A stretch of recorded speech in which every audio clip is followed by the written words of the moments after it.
Like, you know about the accident. And let's not talk. No, let's get into the podcast.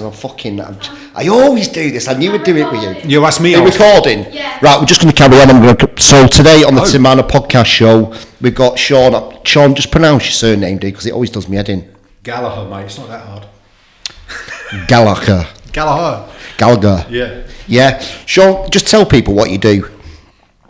I teach functional and realistic self-defense and personal safety and awareness based on how we will really react in a high-stress situation, not based on what you may learn in a safe environment.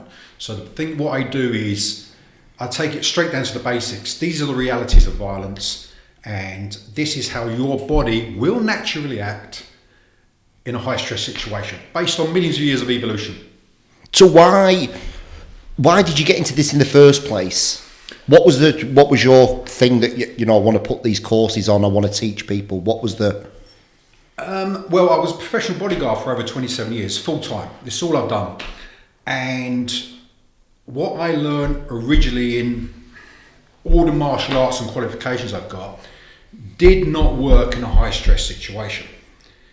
And so I started looking at why didn't these techniques work? Why did I react in a certain way? So I started really studying the physiology, the psychology of high stress situations once I had a really bad accident and because of what was happening in my professional career. And I retired from the full-time bodyguard. I retired from my client 2 years ago, and sitting at home, and people were asking me to write a little piece of courses for their courses. They were asking my advice and stuff, asking me if I'd come down and do a little section of a talk. And Angie, my wife, who's a recognised martial artist, she's a Sifu of Chinese martial arts. She has BTEC level 3 in advanced self-defense. She trains women's only classes and she deals with women's charities. So you're looking at rape crisis, domestic abuse charities, different women's charities around the country, mainly in the London and Essex area. And she was saying to me that what these women are being taught and what really happens are two very different things. What are they being taught? One word: bullshit. They're just teaching. I mean, if I put a room full of women and said, what's the vulnerable area of a man? They're all going to go, oh, he's nuts. Hit him in the nuts. It's just nonsense. It's nonsense. A vulnerable area in a man is the same as a vulnerable area in a women. Eyes, nose, throat, solar plexus. Women are constantly taught by people who don't know what they're talking about. Go straight for the nuts. Well, it's not that simple. You're in a street, when you're in the street, you're walking home from work or you just left a club, you're slightly intoxicated. For example, you're in your nice dress with your nice skirt, you've got your high heels on, and someone goes to attack you, your first instinct is to lift a leg up and try and kick them while you're slightly intoxicated, while you're wearing a skirt and you're in high heels. Well, the definition of attack is someone's coming at you. If you lift a leg up and someone comes at you, you're going over. You've just taken away your stability. And when you look at all the martial arts I've trained, and I think we worked out the other day, was it 8 or 9 I've trained since the age of 9 when I started doing martial arts. Everyone starts with your grounding, your foundation, your footwork, stability. But all of a sudden we're teaching these young ladies that in a high stress situation, when you're going through the freeze or, the fight or flight scenario, your body wants to fight or it wants to run, lift a leg up. And we have had quite highly trained women come into our club. And we've had a woman, I won't tell you what her profession is, but she said, I got attacked on the street by a man, and she said, I must have kicked him in the groin 7 or 8 times, she said. 7. Didn't stop him. And it won't stop him. It won't stop him because when we go through the high stress situation, people seem to forget that the attacker is also going through that adrenaline dump. And anybody who knows, was bother take 2 minutes to look at what happens during the adrenaline dump in the body. We're designed to absorb so much more pain. There's scientific studies into adrenaline dump that show you can have up to 40% more strength than you would have naturally. Hence why you hear all these stories about women lifting this, heavy object off a kid and all this sort of stuff. This is scientific study. This isn't Sean saying this. These are scientific facts. Now, if you kick someone in the nuts and you don't break that pelvic bone, they're not going to stop. It may delay them. It may slow them down. But statistically, based on the hundreds and hundreds and hundreds of women that we train, what would you say, 75, 80% of them have gone for the nuts? Every single one of them, and that's every single one of them, has turned around and told us it didn't stop the attack. Some said it delayed them slightly. Majority of them turned around and said it made the attacker more violent. So when you hear these stories and you look at the physiological changes in the body, the adrenal dump, if you understand what adrenaline does to the person, we can absorb so much pain. Well, the attacker's going through that. So you can absorb that pain. Unless you've actually caused an actual injury, it's not going to stop the attack. Also, a lot of them said I ended up on the floor. And you're like, the 70% that said it didn't work, they said it ended up on the floor. You don't want to be on the floor. So when I look at self-defense and I teach self-defense, I start off with situation awareness avoidance. If you can't avoid it, get away from it. We then need to look at de-escalation communication. Creating space, hands back, not shouting and screaming with your hands extended, hands back, trying to remain calm, keeping your heart rate down and keeping the potential attacker's heart rate down. And if you can't de-escalate and communicate your way of it, then yes, then you have to go physical. But don't start messing about with these over-technical techniques which will not work in a high-stress situation. And science backs this up again. Because if our heart rate goes above about 145 beats per minute, now this is a very unusual setting for me, so my heart rate's probably near there already, you're only left with gross motor skills. So we have fine, complex and gross. The heart rate reaches about 145 beats per minute. We're left with gross motor skills, large movements, nothing technical. If you start screaming and shouting, our heart rate goes up. The attacker's heart rate goes up. We get to about 175 beats per minute. We look at cognitive breakdown, which means we can't act rationally. We can't think or act rationally. So we're not going to do any rational movements. We're not going to be looking for our exit route. Anybody who gets attacked is going straight to 175, though, aren't they? Easily. I mean, the people who teach this stuff, I've done. You said 8 or 9. I can't. I'm trying. Just let everyone know when Sean keeps looking off camera, we're looking at Ange just to sort of solidify, because she's really the expert. Just to let you know. Bye. Yeah, the boss is sitting in the corner, so I keep looking at the boss. So, when we get to a high stress situation, and as I was saying, I've trained in numerous martial arts since the age of 9, and I'm 53 this year, so you can do the maths. And never once has my instructor, my Sifu, my sensei, talked about what will actually happen to you if you're attacked in the street. And also look at most attacks in the streets are ambush. No one walks up and goes, right, I'm going to mug you now. Right, I'm going to strangle you now. These are ambush attacks. Our heart rate is going to go through the roof. It just, even when you trained us in there, you was like, you did that thing with us, even though you were behind us and strangling us, and we knew it would come in, you fucking hellfire. I can't even imagine what it'd be like getting ambushed or attacked, like you didn't know. And we had discussed exactly what I'm going to do to you for 2 or 3 minutes beforehand. Yeah, so really if people want to teach you how to survive in a street scenario, we need to look at how we all react in a high stress situation.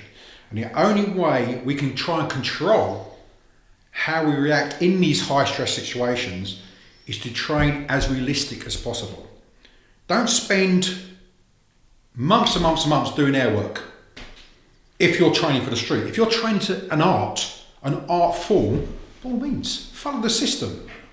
But whatever you learn in these sterile environments, these gyms, the dojos, the crews, wherever you train, if you want to protect yourself in the street or at home, depending what your private life is or what your professional life is, what you learn must be transferable to those environments.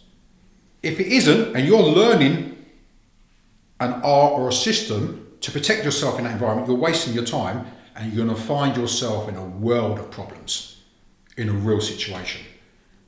So this is why you set up Avictus, because of the bullshit that's been It's taught to people. I knew the bullshit was being taught because, as a professional bodyguard for years, you discuss things with people all over the world. I've been so privileged to work and just sit down and talk to and train. What type of things were you doing, Sean? Just give us I know you told me, but just what who were you bodyguarding? What kind of sort of what were you doing? Mainly corporate, multi-billionaires. But the byproduct of that is, because I was full-time employed by these people, you'd get, they want a better description, pimped out. They go, oh right, well Sean's available that weekend because I don't need him, so you can use him. So I'd end up with some of the biggest celebrities in the world. All right, Sean, the jet's coming in, could you organise a driver? And I need you to look after him. Oh, who is it? Oh, it's a friend of mine. You put up at the airport, J-Lo's just walking off the plane with her husband. Or the Kardashians come in, and you end up working with these people. And, I've been very privileged. Everything I've ever done was all through a recommendation. I've worked with someone and said, you need to call this person. I've been very lucky, but I'm out of it now. But when you say very lucky, there's only a certain amount of luck in where Sean's identity and Sean's personality comes into. It's not about luck, mate, is it? It's about you as a person. Yeah, do you know what my biggest advantage was for me? Looking back, for want of a better description, I'm not a star fucker. Yeah. I don't care who you are, what you do. I don't care you're a celebrity. I don't care how much money you got. This is what I'm employed to do. This is what I do. Pay me at the end of the month. And that's it. And then I come home to my wife and my daughter. And that's all I cared about. This is my job. The industry's got ruined, in my opinion. The SIA messed up the close protection industry. But then, if you look at any bodyguard forums, any close protection forums, there's these people who actually, you can see it, they want to be the celebrity. Your job is the man in grey. We used to call it the man in grey. And you used to stand in the background, let them do what they want to do. And depending on the risk, you move closer to your principal. If you see someone approaching your principal, you move closer. It's the same we teach self-defense and situational awareness. Create space because you can see more. If you're up next to me threatening me, I need to create space because then I can assess what's going on. I can see the palms of your hand. It's no different. All these people standing shoulder to shoulder with celebrity because they want to be in the picture so they can send it and put it on their networking videos. Step back, you'll see more. Look at the big picture. And then you can assess, and if you have to move in, you move in. And that's the way I teach my self-defense. It's the way I teach. I don't teach martial arts anymore. I teach what I call street defense, self-defense, or even combatives, when I'm bringing knives, sticks, even the firearms training I do. I look at it as a whole. Personal safety is personal safety. So, when you'd finished the bodyguard and you knew that your time was up, did you? Were you like, look, I need some more? Bear in mind, Angie and I have been together 20 years. Yeah. For 20 years, I've been at home. Well, for 18 of those 20 years, I've been at home probably maximum 4-6 nights a month, wasn't it? Yeah. Wow. About that. Yeah, which, I'm living in hotels, I'm doing this and doing that, that's hard on Angie. But I was getting paid a hell of a lot of money, and unfortunately got to do what I always said, I'm going to retire young. Then I promised Angie one day that I promise I'll retire at 50. Now, you'll never hear me make a promise that I don't keep, ever. And as soon as I hit 50, I retired, to the day. You do. I think that's what I do like about you. You are a man of your word. Yeah, I know, but mate, but it's so fucking gone this day and age. Nobody keeps the word anymore. They'll do broken promises. They'll do there's one thing I really, really like about you, mate. Really like about you. I think there's a guy we met in France sitting in a coffee shop. Now, Angie always makes a joke of it. My daughter did as well, but they do the same as me now. So when we met, if we go to a restaurant, I'm sitting in the middle of the room, or my back's to the door, I'll leave. I'll say, I can't sit there. Okay, it's a coffee shop. Doesn't matter where we are. So the moment I've got a door to the side of me, you'll see me, I'll keep looking at the door. And it's just the way I am. Okay, it's through years and years of doing the job and the training, the people I've associated with. So we went to the coffee shop, a tiny coffee shop. I said to Angie, I'll grab the coffees. And she went, I'll get the seating. So I've got to walk around the coffee, sit there. She goes, I suppose you want to see here so you can see the door and the side. I went, yep, perfect. She makes a little joke, she always does, but she totally understands it because she does the same. And this guy sitting across from me with his wife. And 5 minutes into it, he just went, hi. I went, hi, how you doing? He went, do you live here? I said, no, we're looking for a house to buy. And we started chatting. He went, so who are you trained by? And I spent most of my life not telling people what I did for a living. So what do you mean? He said, I can tell by the way you are, by the way you take, the way you act, you're trained. Well, I said, if you think I'm trained, then you must be trained. And we just like conversation, we just chatting. About 45 minutes later, they're inviting us to see their new house in France. I'm like, it could be an axe murderer, mate, I'm not doing with you. We started joking. Turns around, American couple, he's an ex-Navy SEAL. And we started talking, and he goes, you know what I like about you? He says, you're just old school. Yeah. He says, you have old school principles. He said, I love the way you are with your wife, the way you talk. What you're talking about is just about respect. Mm. And he said, what you just said, he goes, I know you're a man of your word. Yeah. And we've become really good friends. I mean, he's in California now, but he's got a house in France. We talk to each other once or twice a week. And it's just what you're saying, just be real. You know, so don't try and be someone you're not. And if you're going to say you do something, fucking do it. And if you don't do it, have a good fucking reason why you're not doing it. You know, because it's rare. Yeah, really rare. And everybody's saying it now, it's so rare to meet a genuine person. And I hope I come across as genuine. It's the same as I teach. I won't teach anything I've got no experience in. You know, there's a load of instructors out there, especially around our way. And, you know, we're competing against them. But when you look in their backgrounds and all that, they've done a weekend self-defense course. They've done, you know, they've gone and done a 4-day, you know, instructor course, and they're teaching. And you've got no background. What you're talking about, you've got no experience in. You're not genuine. You're not real. You're aping. You're mimicking. You know, that's how apes learn. They watch something and they mimic it, and exactly how they do it. Humans are different. We learn through questioning. We learn through teaching. Yeah. We learn through experiences. And that's what I say to everybody, you know, oh, we're going to do this. Okay, it's fine. You can train who you want. But make sure that person really knows what they're talking about. Tell me, and I'm going to fucking switch things here, but tell me, I don't know why, but tell me about that accident. You briefly told me. The accident. You briefly told me about it before.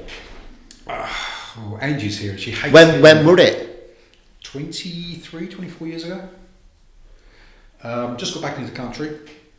I was walking down the road with 2 friends on the pavement, not down the road. Heard a noise, turned, saw a car on the pavement coming at me. I just assumed position. It hit me, police forensics say, about 69, 70 miles per hour. It sent me 30 odd feet through the air. I hit a load of railings by a park, and then it hit me again, pushed me through the railings, and ended up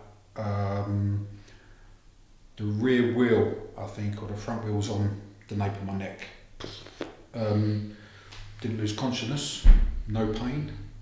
This is the thing that, you know, I talk about high stress, adrenaline. You know, I got hit by a car, I didn't feel any pain. No pain at all. Because of that dump? The dump, you know, we're designed to survive. So all I remember is hearing people screaming and shouting. And then a friend of mine who was with me, Alan, who's been like one of my closest friends since the age of 14, 15, still is. He was shouting at Sean, where's Sean? And I was trying to mumble something. And it was Alan and a witness who stopped, a taxi driver, I think it was, or a bus driver, who stopped the car. It was a hit and run, by the way. The driver got out and ran away. They pretty much wheeled the car off me, and I remember just slumping over like this. No idea if I was on the pavement or in a field. I was told I was laying on the railings 30 feet halfway down a slope in the park. Yeah, the strongest sensation I've got from it is the taste of blood. I couldn't see anything. The scar here, which is a plastic surgery, goes right across the eye down to my cheek. Apparently, my eyes were full of blood. My eye was hanging out of the socket because it had all been split open. I couldn't see anything, and then my body just started shutting down. When I say it started shutting down, the big sensation I had that I can remember, it was like someone walking around a large house and turning one light switch off at a time. And that was it. That's all I can describe it as. That's how it felt. But again, no time did I feel any pain. So all I could hear was screaming, shouting, and it was panic. Like Alan, bless him, he just, all I can remember is him shouting, no, no, no, no, no, that's what he kept saying. And as I was switching down, and it's clear, the thought in my head is as clear as it is now. What about my girl? I think it was, what about Harley? What about my girl? And the change in my sensation, how I felt, I can't describe it. It's just imagine someone has shot a load of adrenaline into your body, EpiPen, 10 of them. And although I was tasting blood, I couldn't see anything, and I just started, they say shouting at Alan, or saying, Alan, calm down, explain my injuries, describe my injuries. And I got him to take his shirt off. He didn't want to take his shirt off, he was asking for someone else's shirt. I think it must have been his favourite shirt. And telling me, where am I bleeding from? You need to stop the bleeding. What are the other injuries? But I was wearing a leather jacket at the time, and he couldn't see all the extent of all the other injuries on my body. But apparently my skull was pretty much visible. Yeah, apparently it weren't good. And he patched me up, and then I said to him, I'm going to pass out now, see you later. And I passed out. The next thing I remember, with the paramedics sliding all the metal plates underneath me, collars going on, and then being in the ambulance and then trying to keep me awake. Don't go to sleep, don't sleep. Wake up, Sean, keep going, wake up, Sean. And talking to me, paramedics was fantastic. The other thing I remember is, you see in the movies, and they're like, in the movie, they're wheeling this guy down the corridor. The lights. Yeah, that happens. 100% that happens. So, and then it was like a pump full of morphine and everything. The hardest bit for me was when you hear my family coming in, and then like they pull the curtains around me. Now, because I couldn't say anything, everything was swelled up. I jaw damage. You couldn't see him. You couldn't talk. Couldn't talk, but I could hear everything. And they pumped me full of morphine, in and out of the X-rays, and they pulled the curtain. I remember saying to my mum and dad, he's got serious head injuries, and he's got spinal injuries. He's going back to the full X-ray, but all we can tell you that if he walks again... You heard that? Oh, I heard it all. If he walks again, it'll be a while. But be prepared. He's probably going to have some brain injury and spinal injury. Now, I talk about this a lot, not about this actual incident, but I talk about the people around you are important in life, okay?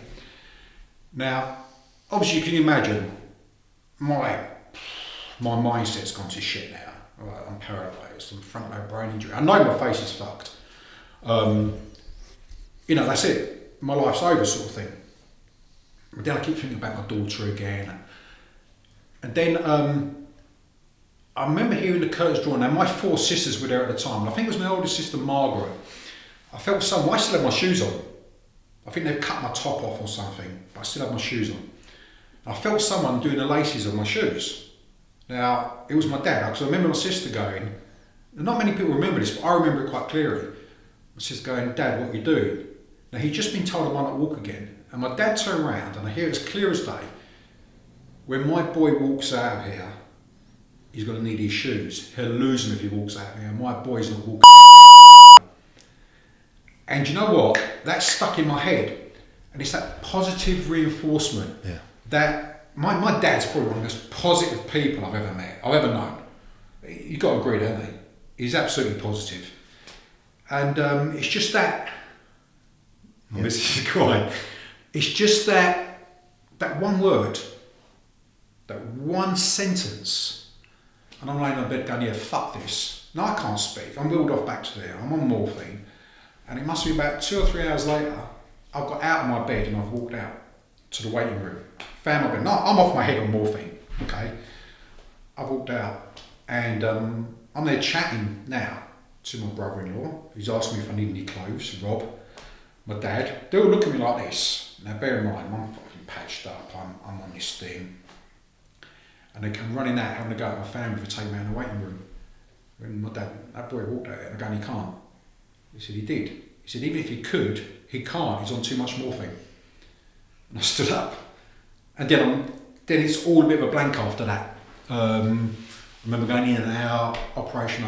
Basically my injuries were spinal injury, pelvic injury, neck fractured in 2 places. I mean, I was the collar for ages, walking out into him, I had temporary paralysis on my right arm, on my right side, plastic elbow got sheared off, muscles and ligaments were ripped off. They've been reattached with plastic. I think I'm on my 3rd operation now.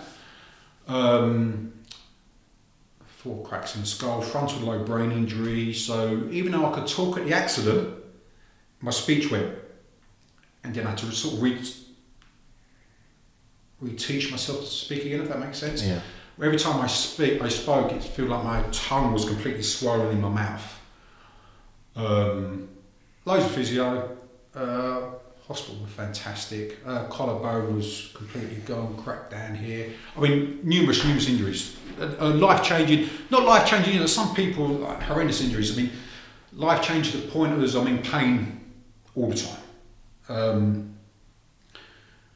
But surround yourself with the right fucking people. I mean, a physio for a long time, neurologists, if that's the right word, people who want to see how my mental state was after, because apparently after severe frontal brain injury, rage is a big thing apparently. You've definitely got that. I'm not... I mean, but to be honest, I think it was like that before the accident, weren't it? Yeah. Look, a dickhead's winding up. What were you doing at the time? What were you working? So I was a professional bodyguard at the time, but I'd just taken a year out because I was going through court for my daughter. So parental responsibilities. Yeah. So I think my daughter's mother wanted to go to Dubai or something with my daughter, and I didn't want her to go because me and my daughter are very close. We talk every day, me and my daughter, and she's 30 last week, and I took time off to go through courts. So I'd actually been working on film sets. So one of my friends, Billy Budd, who I was on the circuit with, the bodyguarding circuit with, contacted me and went, I hear you're back in the UK. I went, yeah, so I'm back. He went, I'm working on Band of Brothers. I said, what's that? He went, it's just huge thing with Spielberg and Tom Hanks. It meant that, weren't it? Huh? It meant that. Such a good series now. Yeah, so he said, look, come along, come down. So I was like, I'll go down and see Billy. Went down now. I don't know, airfield, I can't remember the name of the airfield now. And I met Dale Dye, famous American actor, done all the Platoon movies and everything, started chatting, he went, all right, can you handle a firearm?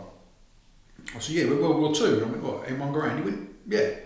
So next thing you know, I'm working on a Band of Brothers for 7 months, and they were great. Everybody there was fantastic. Time off when I needed to go to court, and then I worked on Tomb Raider for about 2.5, 3 months, Angelina Jolie. Then I did Spooks, all weapons stuff. Yeah. And then just as I was getting ready, like, all cool, I got my name and Harley's, parental responsibilities, piece of paper, and so right, get back into work, and got hit by the car. What theories have you come up with? Well, this is the thing, okay? So, the Metropolitan Police, the car was right off. Part of the axle was in my back. Fucking hell. Yeah, so I kept telling people there's something in my back, there's something in my back, and I went, oh no, there's not, you're fine. So I got my dad on his car, and he's felt, and I just kept like mumbling my back, because the speech was getting worse and worse and worse as the time's going on. And he slid his hand under the plates on the bed and pulled out what he described as part of an axle from a so-and-so, this is the rubber collar, blah, blah, blah, I don't know what it was. But anyway, the part of the car was down here, the engine was over there, so the police lifted the car up, put it in the low loader, took it to the secure police pound. The car disappeared. So no statements were done for months, and the police came to my house eventually, and the exact words of the senior police officers were, oh, we call it a black hole period. Now at this time my speech was shocking. So a friend of the family was there, so he was like saying, so you've got a car that can't be driven, that needed to be taken on the back of a lorry to the police pound in East London, and someone had gone into the police pound with a lorry with a crane on it, loaded that car up and driven it out of the secure police pound about 3 days after the incident, and there was no record of it, no CCTV footage, nothing. So it was a bit of a weird one. We don't know what happened. We don't know if it was a hit and run intentionally. We don't know if it was a pisshead. We don't know nothing. We don't know anything. We don't know what happened. The police lost the car out of a secure police pound. Did it drive you mad, that not knowing? Did it do for a while and then you've come to terms with it? Or? Do you know what? Before the accident, yeah. After the accident, laying on the pavement dying will change your outlook on a lot of things. My tolerance level for whingy, stupid people is worse than it's ever been. Because life's not that hard, mate. Get off your arse, fucking do so.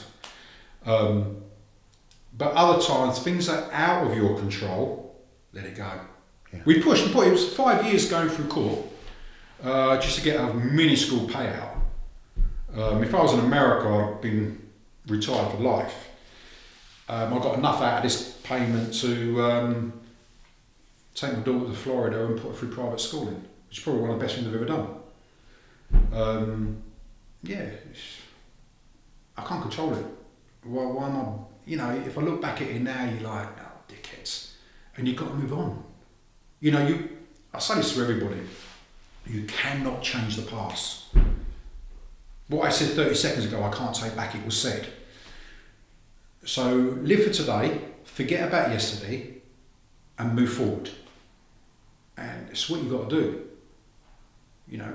Angie deals with some women who've had horrendous experiences. I mean, fucking horrendous. She's dealt with young girls who've been gang raped. She's with women who've been physically abused, sexually abused, repeatedly psychologically abused. But you can't change what happened. I don't get it, unless you're, McFly and you've got a car and you go back in time and change anything, which you haven't. So you need to deal with it. I'm not saying get over it, but you need to find a way of dealing with it, and you need to live your life because you can't live in the past. And that's how I deal with it. I've got a bit of a fuck it mentality now. Yeah. Yeah. I've got a bit of a fuck you mentality as well. As Angie says quite a bit, people just talk complete shit sometimes, or whinge constantly, or they're negative. I can't stand negative people. Yeah.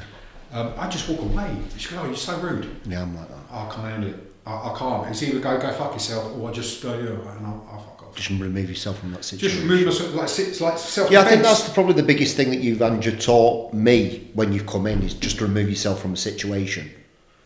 I think it's my go-to now. Just to remove yourself from the situation, not get angry about it, not what's it. If anybody approaches, what's it? Just to remove yourself from the situation. And that's self-defense. Yeah. Don't be there. Just remove yourself, and it's about awareness. And it's not just about awareness of the other person; it's about awareness of me as well. I know that this is going to trigger me. Remove yourself. Yeah. Just get out, because I'm going to say something that everybody else thinks is rude, and I'm going to think, oh, fucking, that was due. How do you with all the training you've got and stuff like that, obviously, you know, you can be a bit not edging. How do you control that? Breathe. Do you? Breathe, create space and breathe. When something's really triggered you. Yeah, I've always found, I've been in some horrendous situations, guys putting knives in these really bad situations in South America. And everything seems to slow down a bit for me, and I'm actually very comfortable in a bad situation. What people see as a bad situation, I find myself quite comfortable. And it's hard to describe, and there's guys out there, people I socialise with, who are ex-special forces, British, American, and these guys have been there, seen it done, they're a special type of people. You know, I speak to people like James Johnson a lot of time, he's ex-SAS for 14 years, he's been there, seen it, done it, Ginge, and he's like the calmest guy you'll ever meet. Lofty Wiseman, he's an SAS legend. You talk to these people and they're just chilled. Just on a different frequency. Yeah. And they're my mentors, these people, you know, my friend in France who's ex-Navy SEAL, just one of the nicest people you'll ever meet.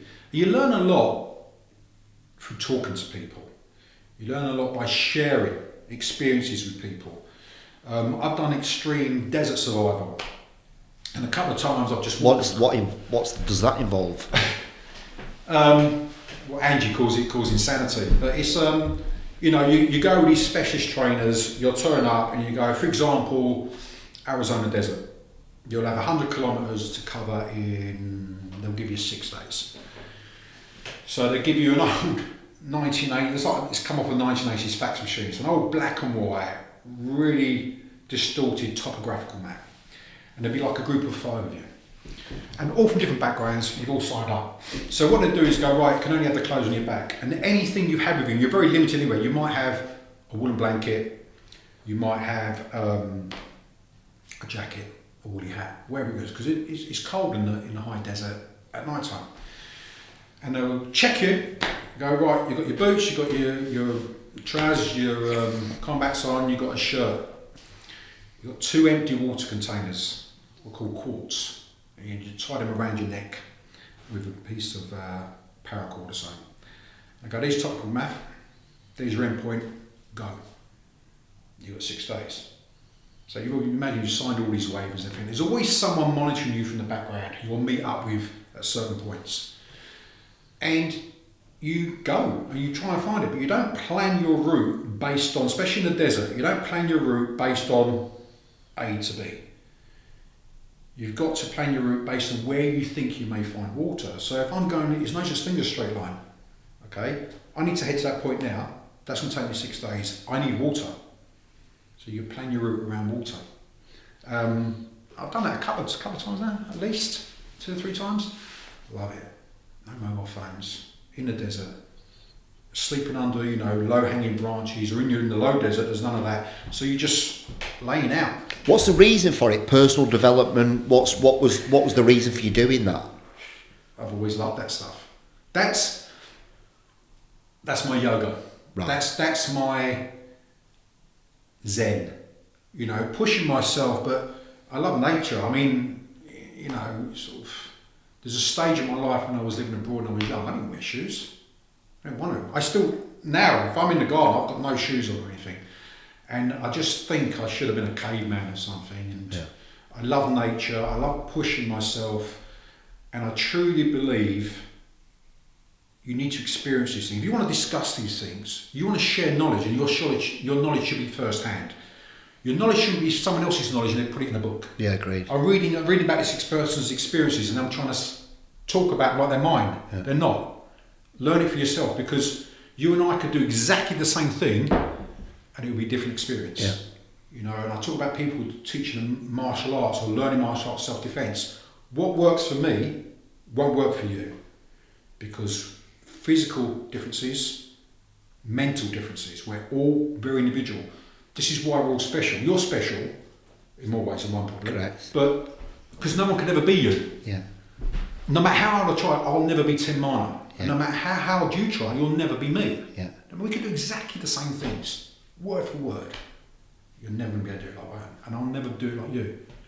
So I think life is about experiences, real experiences, not reading someone's book.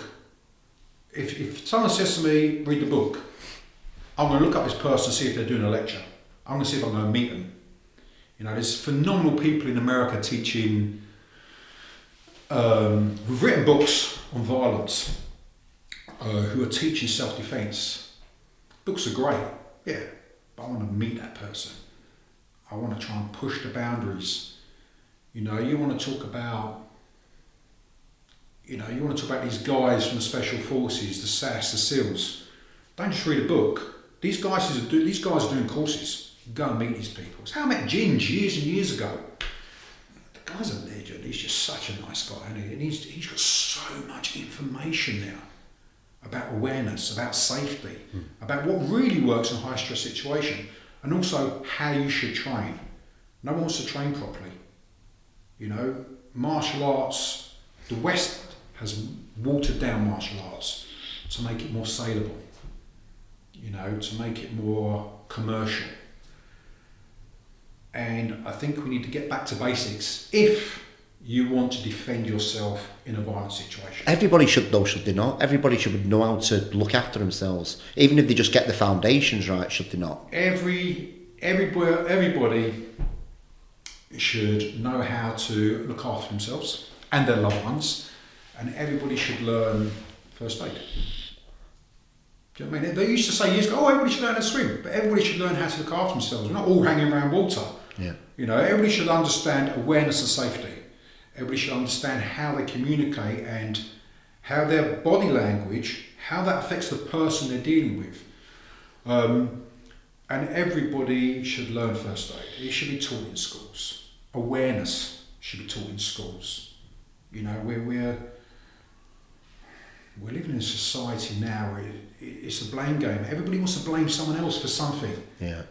It's like, we work with Essex Police at the moment, and they advertise. So Essex Police get people, young lady. It's for women, and Essex Police approached us. He said, "We want to work with you. You've got these qualifications. That's what we're looking for. You've got these experiences. We know." They've done a full check on us, who we work with, what we teach. They've come down and looked at the programs that I've written, the CPD courses that I write, and they've just approached us and said, "Look, we want to work with you." Great. So they bring women down, and pretty much it's a women's class. So it's Angie's class, and I'm in there from the background of real violence. You know, how it's worked for me in the street and what didn't work for me and why it didn't work. Don't look what you shouldn't learn just what works. You should learn what doesn't work as well. And they advertised it, and there were so many comments from people going, "I shouldn't have to learn this stuff. Men should learn how not to make women feel intimidated. Men should learn that they shouldn't walk behind us in the street." I go, okay. However, your safety is your responsibility. We will never remove the predator, ever. The predator, be it male or female, it's irrelevant. The predator will always be in society. The nutter, the paedophile, the psycho, we're not going to remove them from society. You know, most of them nowadays, let's be honest, most of them nowadays just give a slap on the back of the wrist. You know, you're not going to remove it. So you need to be more aware, and you need to take responsibility for your actions. You need to take responsibility for your own safety. You are responsible for it. When you get to a certain age, your parents are responsible up to a certain age. But once you start venturing out on the street on your own, you are responsible. And you can't use the blame game. We're full of excuses. You know, we have a big sign in our gym where we do personal training for people. Be stronger than your excuses. And we live in a society now, everybody wants to blame someone else. Everybody thinks they're entitled to something. You're not. You want something, you've got to work for it. It's that simple, in my opinion. What is next for Avictus then? I mean, when you started talking then about doing that, would you not consider putting retreats on like that over in France, where you are taking people into the wild and teaching them get back to nature and the self-defence and stuff as well? Because I feel that there's a lot of people are missing that in their lives, mate. So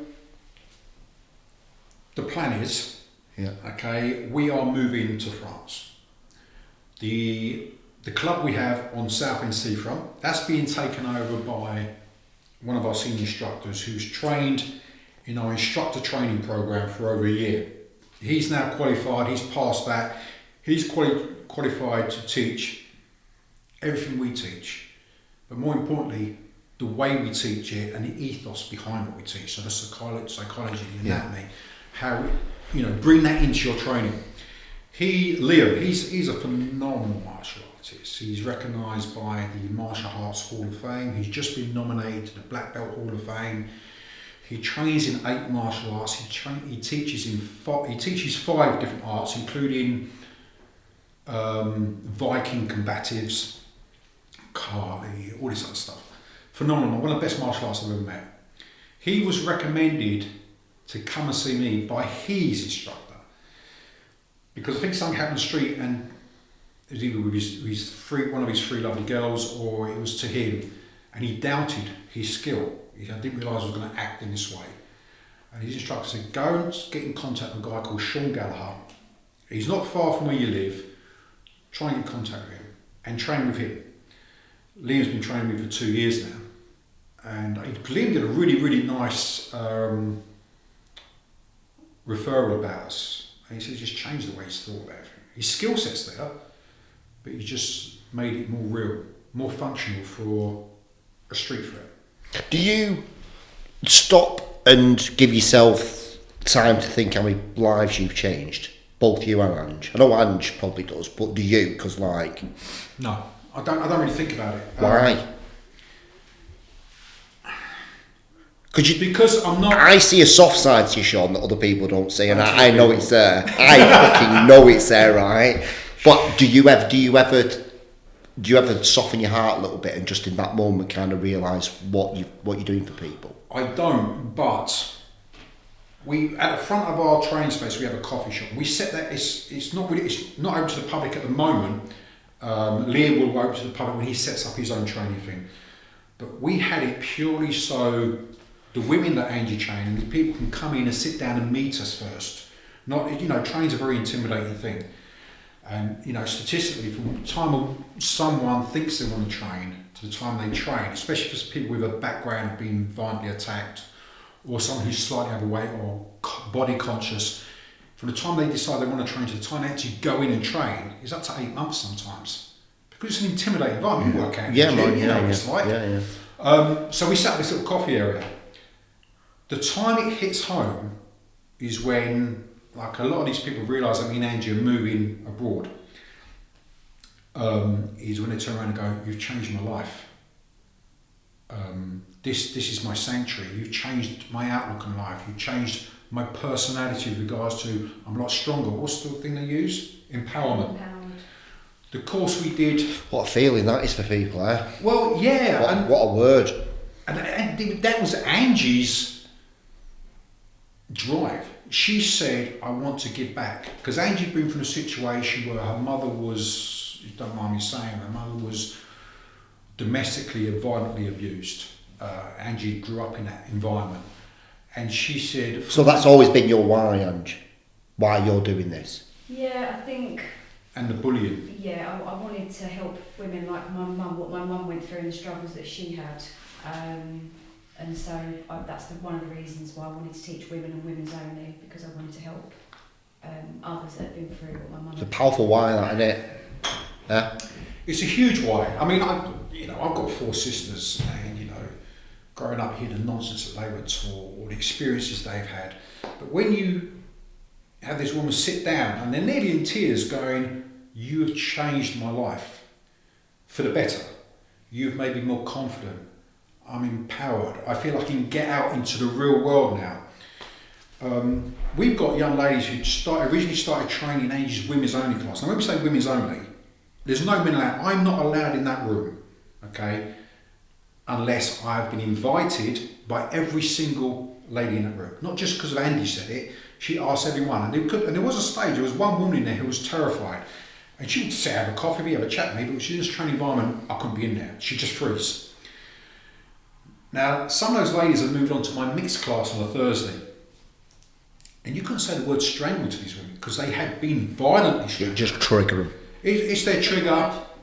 When you train to strangle, you need to get strangled. There's no point resting your hands on someone's shoulders. Yeah. Oh, get out of that. Which is so many. I was taught this nonsense going years back in martial law. get out of strangle. I'm not being strangled. What the fuck are you talking about? That's how we start. Huh? That's how we start, isn't it? We start here, we move in. These young ladies trained us about a year. The guys are terrified of them now. You know, they're going to do strangles. Are you okay? Are you okay training this partner? You dictate how hard this person comes in. And you hear them, harder, strangle me properly. Fucking these guys up. Next thing you know, the guys are laying on the floor going, oh, can I change park? I go back to training with a guy. And they love it, and it's empowering. And we're not teaching them bullshit. I will not, if I see someone allowing someone to do the technique, i.e., if I say, all right, let's do a risk disengagement, and someone just grabs it softly and goes, oh yeah, look at that. Okay, you're trained with me now. Okay, and I'm going to grab your wrist like it would be in the street. But we have to build up to that. It's a process. You know, you can't go straight in and start, grabbing people hard and strangling them. You need to build up. It's a confidence building exercise. It's a process to learning how to get out of a real situation. But in answer to your question, and I did digress a bit, we are going to move to France. The plan is that Liam will be taking... That wasn't my question, that was one question. The question was, do you allow yourself to be softened by... Oh! Yeah, and I'm only coming back to it, Sean. I know, because it's important to me, mate. Alright, so... If anybody sees me with my girls, and I say my girls are Angie and my daughter... Yeah, you'll see a different side to me, because they're my world, they're my life. Yeah. They're my zen. They're the only people who can calm me down. The only people. If I've had a bad week, imagine bodyguarding, maybe I hadn't been home for 3 weeks, you're dealing with some dickheads, the threats, and you come home, to the point you're so mentally drained, you can't even string a sentence together. Or the frontal lobal brain injury will kick in, I'm slurring my words, and I'm mixing words up, or, on my classes, it'll kick in and right, everybody's Bob. Room of 10 people, male and female, known for ages. Right, it's bad today, guys. Everybody's Bob because I'm not going to remember your name. And they just accept it. They laugh. It's a funny thing. Yeah. And I'll accept it. But the only people that can really make me feel chilled are Angie and Harley. And it could be just a text from my daughter. And Angie knows if I'm in a bad space. So you're not vulnerable around anybody else apart from Harley and Ange? You're not vulnerable? No, I think. Is that because Sean? You've got to detach your emotion when you're teaching people from letting someone close to you? What? No, do you know what? I think a lot of it's my upbringing. Right. Quite a strict upbringing in an Irish family. You're a man, be a man. That old school upbringing. Yeah. You're ladies, be ladies, act like a lady. Yeah. I love him. My dad's the most positive person I've ever met. I love my dad to bits, but unfortunately my mum passed away about 5-6 years ago. Massive traumatic loss. Probably haven't dealt with that yet properly, to be honest with you. Yeah. Being the only boy. Yeah. But I had a strict upbringing. There was no nonsense in the household. Yeah. You got 2 warnings, and the third one, you got the strap or so. My sisters were brought up to be ladies. They had a shower. You don't walk out your room if you're not dressed. Don't even a dressing gown on you. Get dressed, then you leave your room. It's stuff like that. Yeah. Fantastic upbringing. Probably something that's missing now in society. And I think it's probably come from that. Right. My softer side only really comes out with Angie and Harley, but I don't go out socialising. I'm not in the pub 2 or 3 times a week. I hardly ever drink. If I drink, it's a special occasion. But does it not help you truly appreciate what you're doing for people, mate? That's all I'm saying. Yes. I need you to realise what you're doing. It does. I think it clicked a bit more after we did the session with the police last weekend, because the police got them all to fill out forms afterwards, what they thought of the training. And I think... Well, all of them were fantastic, amazing, I feel confident, but most of these women I feel empowered. I had confidence, and that really sunk in. I thought about that quite a lot this week, and it's a really nice thing. And then Angie turned around and went, I'm so happy. We're doing this for free, and she's like, we're about to move to France. We're still coming back doing the seminars, we're still coming back doing all the training. now and again, and the teaching that I do for different companies. But she said, I'm so pleased we got to do this. And we're doing it for the whole month, you know, working with the police. And the police have already approached us about coming back and doing one-day seminars. And it's just, maybe I'm getting a bit softer in my older age. You know, as I said, I'm in my 50s now, and I don't know if maybe it's that, mate, or just thinking a little bit more. It's like what I was saying to you about me sitting in stillness and asking myself questions in stillness. You know, is it meditative? Is it, what is it? Is it, I don't know what you call it, but just, you know, asking yourself, like, how do I feel about what that person's just said to me?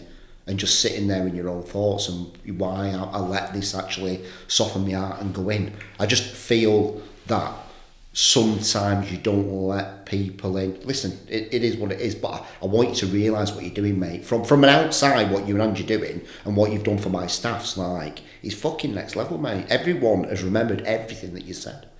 And it changes their lives. And I just wondered if you really, truly, I know you don't, does it? I think when people are quite verbal about it, when they're like, you have literally changed the way I walk down the street, you know. I know, but for him to let down his guard to like that get through, like it's hard to get that guard down, isn't it? Yeah, he's very, very much very old school, very alpha male. Yeah. I think in his ways, people do say it to us a lot. Yeah. I was teaching the Edge Weapons course on Saturday afternoon after we did the Lazies course. You know, guys would just come and go, oh, can we do some edge weapons? It's a big problem. Knives are a problem globally. The UK's got a massive problem at the moment, and Southend is pretty bad. We've got a place on the Southend seafront. So we get a lot of people come to me because I've written training programs on edge weapons awareness, and you know, I call it awareness because there's no edge weapon defence. Defence against the blade, run, get out there. And I get people come down, and the three guys. We had someone buzz in the buzzer. I said, look, sorry guys, just carry on with this. And I was back and said, when they come back, all standing, I went, no one training. And then one of them turned around and said, this has blown my mind what you just showed me. I've been training martial arts for 15 years and no one's ever shown me this before. It's so basic. I go, oh. But I don't know if it's an arrogance or a shield I have up, but I'm only teaching what I've experienced and what I know. I have a subject knowledge which I am passionate about, and I've got real world experiences in this, and I'm just sharing it. And I'm not doing it for people to turn around and put me on a pedestal. I'm not doing it so people blow wind up my arse. There's a lot of people who disagree with what I do. I don't care. You know, the facts are the facts. I base everything on science and my own world experiences. But more and more, Angie points it out quite a bit.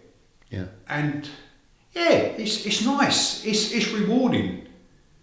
Because I was a big earner and now I'm not. We're just doing something because we enjoy doing it. Yeah. And that's the reward. And I'm not being funny, but when you've got a lady who's got restraining orders, who's gone through hell for years, sitting on your couch and telling us how changed the world. You know, having a cup of coffee and going, you've changed my world. You've changed how I look at things. I can now walk down the street in the daytime more aware and less scared. I feel that I'm ready to, you know, mix with men again, socialise with people in a busy environment, walk into a restaurant, walk into a bar, just walk out the house on their own. Like, for someone who's never experienced these issues, and I'm quite a confident person, we can't put ourselves in that woman's situation. Yeah, there's no, you can't empathise with that. No. And that, not at the time, but you know, it does play on my mind. You know, I wake up, I don't sleep well, so I wake up in the middle of the night going, fuck. Yeah. That's fucking huge. Oof, fucking hell. Angie's, what was it, empathic? Yeah, empathetic. Yeah. Angie's emphatic. Yeah. You know, I'm not. I try to be, but it's not my personality. I'm not going to try and change who I am. Yeah. But yeah, fuck. Yeah. That's huge. Yeah, it's huge. But that to me is more of an acknowledgement of what we're doing is right. It's not bullshit. What we're teaching works more than, wow. Yeah, I think it's probably quite hard for you to just understand. I'm quite black and white. Yeah, you are, but you just rightly said you can't put yourself in a female. This is why I hate this women's only courses and you've got two male instructors. most women who start these sort of classes that we teach, they're doing it. And we had this conversation with a lovely lady who came down from rape crisis. She's the head of rape crisis. She came down to one of these courses, and a female police officer's there. We said it's just nonsense, because a lot of these women who start these type of courses, they're doing it because they've had a negative experience with a male. They've been in a situation that made them feel really uncomfortable, they feel very intimidated, or they've been assaulted. Right or wrongly, when they come into these environments, they don't want some big hairy ass guy like me, covered in tattoos, 6 foot tall, going, right, where did you do? That's intimidating, it's threatening. And they're going to look at me also and go, of course you can fucking do that. He was a bodyguard for 27 years, he's had X amount of martial arts, he's a combat trained. You know, he's 6 foot tall, 15 stone, of course you can do it. But you walk in the room and see my wife, Angie, very feminine, 4'10", kicking ass. And I go, we can all fucking do it. Yeah, kicking ass. She'll bring me in, I've got to pad up. I've got to do a hair pull, turn around, smash me in the solar plexus. I have to wear a throat guard because she goes for the throat strike. Yeah. They're like, what the fuck? Yeah, we want to do this. Then I've got to leave the room again and I'll train. Yeah. Everybody needs to look up to someone. Yeah. Everybody needs some form of inspiration. I think my work ethic and my inspiration comes from my father. You know, my positivity comes from my dad. The way I want to teach comes from the people who've been there, seen it, done it. Okay? If I want to train women, I should have Angie in the room. Yeah, 1,000,000%. And the reason why is I can never, ever, as a man, brought up with all women, all my cousins are female, I've got 4 sisters, my dad was working all the time, I was brought up by my mum, my aunts, all my sisters and female cousins around me. I will still never be able to put myself in that woman's mindset. Walking down the road, guy walking behind her.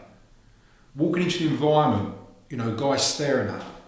You can't do it. I don't know the fuck who you are. As a man, we can't. And that's why I don't like women's self-defense classes taught by men. I'm not saying the guy's not competent. I'm just saying there's a reason why a lot of those women there, and it's usually because some dickhead who calls himself a man, he's not a man, he's an animal, has assaulted them. Okay, so we don't do it, and it works for us, doesn't it? Yeah. It really works for us. And have you both thought about the sort of scale of what you're doing? Have you both sort of sat together and thought, you're actually changing the system here? You're actually the disruptors. You know, that's what I love about you both, that you are disruptors in this space. Do you know what I mean? Did you realise that? Because it's been taught you like, Angie, this is massive, isn't it, what you're doing? Yeah. But do you both kind of... Angie is really, in what she does, the way she teaches, the no bullshit approach she has, is changing the system. Yeah. Okay?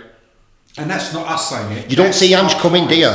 Sorry? You don't see her coming, do you? That's what I love about Ange, you don't see her coming. Oh, she's like a psychotic Jack Russell. Yeah. And that's what I love about it, because like people are expecting this lovely way, okay, we're going to get taught, and then you're just like, oh shit, I need to fucking change your mindset here. Yeah. That's what I love about it. Yeah. It's what people aren't teaching.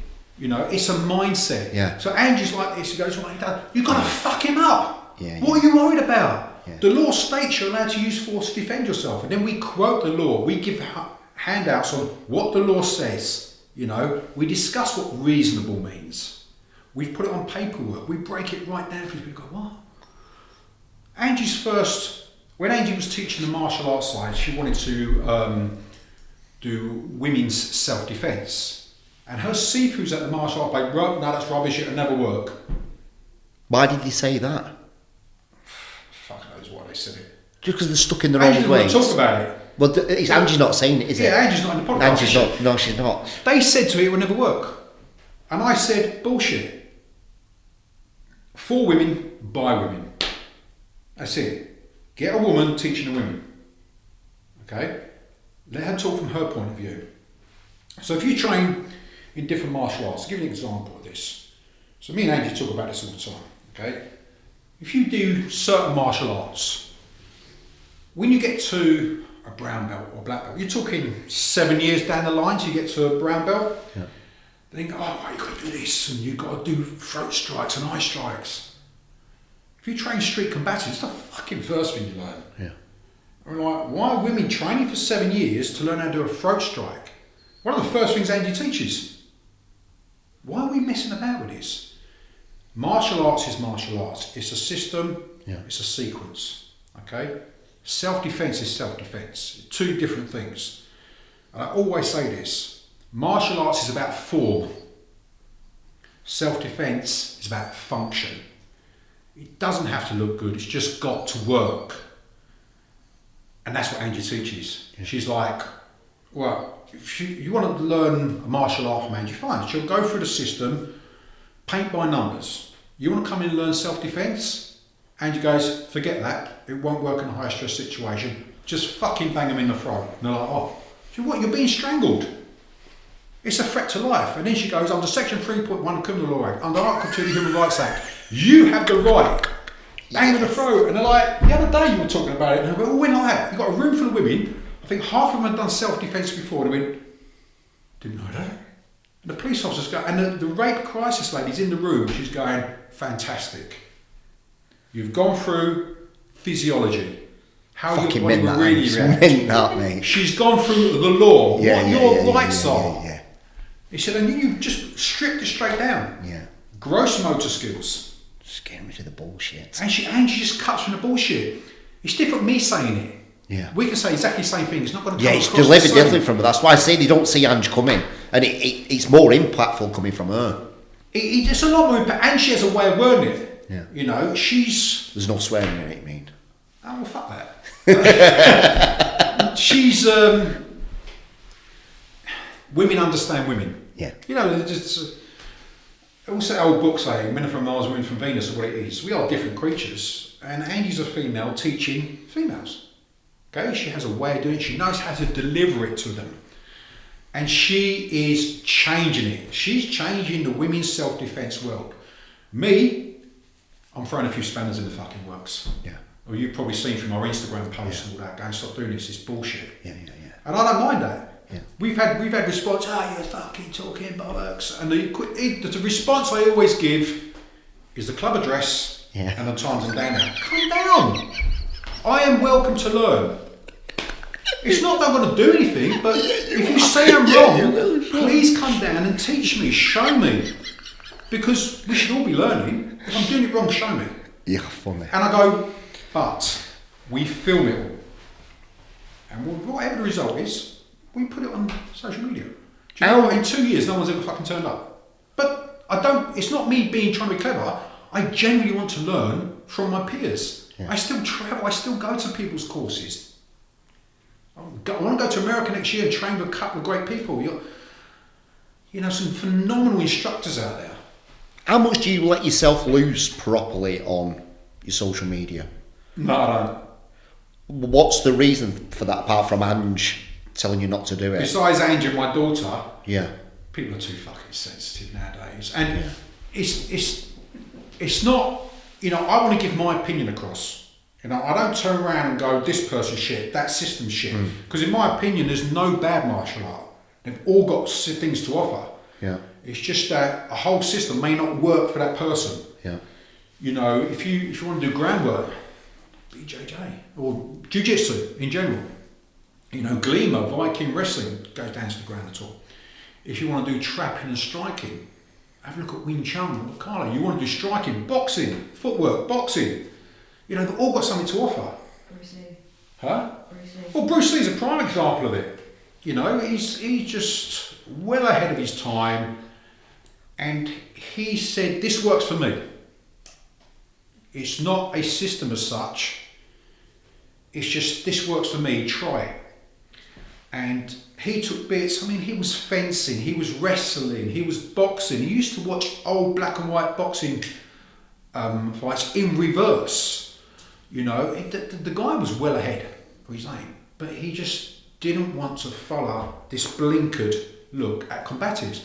Because in a real world situation, if I trained Wing Chun, What are the chances of me getting into a street situation where the other person is doing Wing Chun? It doesn't matter if it's another art, it's jiu-jitsu, whatever. We all train against the same person doing the same art. So we're predicting what they can do based on our training in a sterile environment. But I'm probably not going to fight against a person like that. Yeah. You know, we need to take into account alcohol, drugs, peer pressure. And the person just isn't going to adopt a martial arts stance. I said this in one of my recent courses. I was a full-time bodyguard for 27 years. That's full-time, that's all I did. The first knife was pulled on me under the age of 11 by walking down Ilford Lane. 3 guys walked up to me, teenagers older than me, and just put a knife under my neck. I know I was under 11 because we moved house at 11 when I was 11 years old. They stuck it under my neck here. And I was like that. And I just said, oh, I've got one of them. And that was it. And they laughed and walked off. Okay. That's it, you know. Yeah, exactly. But, you know, probably verbally, and I don't remember shitting myself, but I'm pretty sure I was puckering up. But, it's just, the world's very different to what it is in this training environment. Yeah. You know, and I've been training, I started karate at the age of 9, so I've been in karate for 2 years. Did I do anything? Did I fuck? You know, I know so many black belt martial artists who've had their arse handed to them in a fight outside a pub. Yeah. You know why? So they didn't train for the streets. Yeah. They didn't train for realism. So, I don't know where we were. I probably digressed a bit. No, that's right. I just, what you're gonna do next? What's the next step for Avictus now? You're moving to France, you're doing online courses. So all the courses that I've written, which are CPD certified, nationally recognised, they're going online. I've done a very basic introduction to self-defence course, which will be going online probably the end of the month, mid-September. Looking at common types of attacks and our opinion on how to get out of them. And Angie's just about to do her one designed for women. It's the same sort of defensive techniques, but it's more tailored towards women. So that'll be coming out end of September maybe. We have a house in France. We're looking for another place and we want to do bespoke 4-day, 1 week. Amazing. Training. Now that I will have like a training camp retreat style. Yeah, but not like. You're sick, that, wasn't it? Yeah, but not like. Oh, you're getting up at 5 o'clock in the morning. You know, drop your coats, grab your socks out the door. It's gonna be chilled. You know, it's. You're shaking your head. Who says that? It's gonna be look. These are options. Today we're going to look at edge weapons, you know, and we're going to look at the reality of edge weapons. We're going to look at self-defense. We're going to look at different martial arts. So I'll invite good martial artists to come out and, you know, if you want to do BJJ, I'll get a BJJ guy out. If you want to do sticks, a bit of Kali sticks, which I love, edge stuff. If you want to get bodyguards to come out, I'm working with a great company out in France called Euro Tactical. You know, get people down there to learn firearms. You know, these fucking people in the UK teaching firearm defence, they've never picked up a gun in their life. They have no idea what they're talking about. So, you know, just train people, be real. Yeah. There's going to be the calming side of it. So Angie will still be teaching women self-defence. She'll still be teaching martial arts. I like the mindfulness side of it, and you're putting the mindfulness side, the psychology, and Angie putting like things like so that on. Angie will also be teaching Qigong. Yeah. Which is a lot more calming, breathing exercises. Really, really good for everybody, for all ages, right up to 80s and 90s. She'll also have an online course coming with that soon, later in the year or beginning of next year. But people can come out, they can train with me and do the whole calming session in the end. We'd start off maybe with healthy meals, you know, juices. Angie's into all the sort of nutrition and everything. In the evening, get a glass of wine and get pissed. Enjoy it. Enjoy life. Yeah. Swap ideas, swap stories, but be real. You know, none of this monkey see, monkey do nonsense. You know, he says it works, it must work. How do people get in touch with you both? That will be through social media. We're on Avictus Training, I think, on Facebook. I don't know, I don't do this stuff. Yeah. We're on Avictus Training on Instagram. Yeah. And then we will be obviously promoting the place when we find the right venue. Yeah. I think when we go over there, we will be chilling out for a while. I'll be coming backwards and forwards with Angie. We'll still be doing our seminars. I'll still be training bodyguards. Angie will still be doing her women's seminars, women's safety seminars, and one-day seminars on women's safety. We'll still be working with different local governments. Essex Police have asked us to come back. So we're still going to be busy. It's just that we're going to have a bit more of a better quality of Balance. life. Sorry? A balance. Yeah, that the whole yin and yang. Yeah. Yeah, because I'm very yang. Very young. Yeah. Very young. And Angie's very yin, so her crazy matches my crazy and it sort of works. I'm wrapping the podcast up. Appreciate both of you. Love both of you so much. Thank you. Amazing. Thanks for inviting us. Amazing. Thank you for listening, everybody. Goodbye.